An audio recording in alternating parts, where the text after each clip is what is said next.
तर या ठिकाणी कोमेश कसबे यांना विनंती करतो.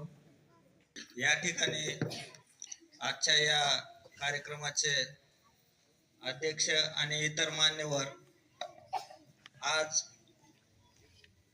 कैलासवासी हर्षवर्धनजी कसबे साहेब म्हणजे माझे वडील यांच्या स्मरणार्थ म्हणून आज मी सो खर्चातून आणि आमची पूर्ण टीम यांच्या असलेल्या 10वीच्या विद्यार्थ्यांसाठी आज मी सर्वप्रथम आपल्याला सांगू इच्छितो की म्हणजे मी अगोदर सरांची चर्चा केली होती.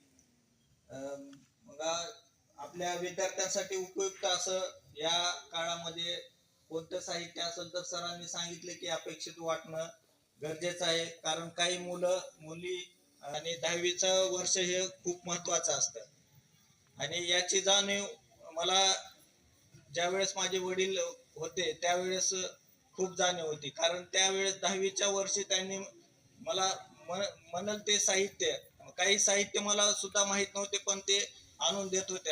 अपेक्षित असो, प्रश्नपत्रिका संच असो, मागील वर्षातील झालेल्या प्रश्नपत्रिका उत्तरपत्रिका असेल आणि पूर्ण साहित्य रिलायबल वगैरे असे नोट्स शॉर्ट्स नोट्स असलेले पूर्ण साहित्य ते स्वतः आणून द्यायचे आणि माझ्याकडून तसा अभ्यास करून द्यायचे.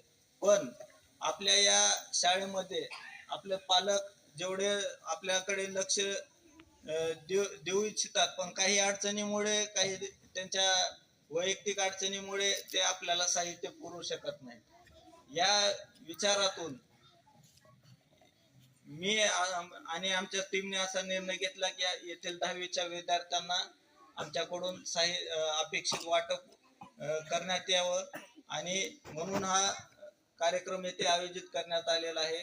आणि सर्व 10वीच्या विद्यार्थ्यांना मी शुभेच्छा देतो आणि या अपेक्षितांचा पूर्णतः उपयोग करून घ्यावा अशी विनंती करतो आणि चांगले गुण संपादन करून आपल्या भविष्यातील आपला एक पाया आहे. इथून पुढे त्याच्या भविष्यामध्ये काही करू शकतो असं म्हणलं जातं आणि तसं 2 टप्पे माणसाच्या जीवनात असतात, त्यावरच माणसाचं भविष्य उज्ज्वल होतं. म्हणून या महत्वाच्या वर्षासाठी थोडी फुलाची पाकळी म्हणून सहाय्य या विद्यार्थ्यांसाठी लाभावं म्हणून हा निर्णय आम्ही घेतलेला आहे. आणि असं इथून पुढे जेही काही माझ्याकडून आणि माझ्या सर्व मित्र बांधवाकडून काही मदत लागेल तशी आम्ही या शाळेसाठी, या विद्यार्थ्यांसाठी करत जाऊ आणि अशी ग्वाही देतो आणि मी माझे 2 शब्द संपवतो.